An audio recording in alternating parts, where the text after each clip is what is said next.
আসসালামু আলাইকুম ওয়া রাহমাতুল্লাহ।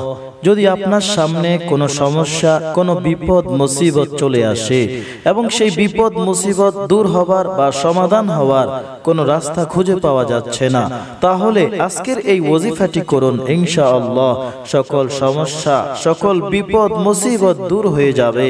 5 ওয়াক্ত নামাজ আদায় করবেন এবং যে কোনো নামাজের পর এই আমলটি করুন।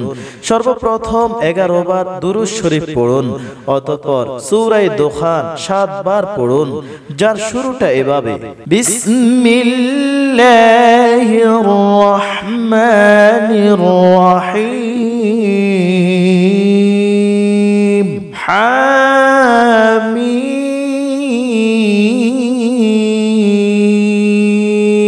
ওয়াল কিতাবিল মুবিন,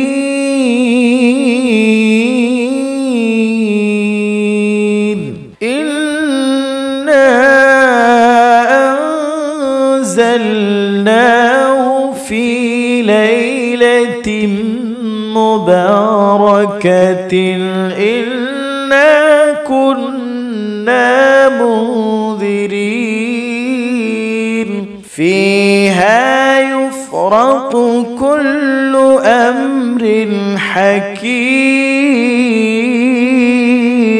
এটি কোরআনে কারীমের 44 নম্বর সূরা। এই সূরায় মোট 59টি আয়াত রয়েছে। সম্পূর্ণ সূরাটি মোট 7 বার পড়ুন, শেষে আবার 11 বার দুরূদ শরীফ পড়ুন।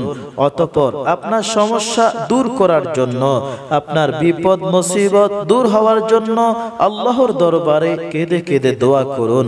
ইনশাআল্লাহ কিছুদিন এভাবে আমলটি করলে আপনার সকল সমস্যা দূর হয়ে যাবে, সকল কঠিন কাজ সহজ হয়ে যাবে, সকল বিপদ মুসিবত থেকে মুক্তি পাবেন।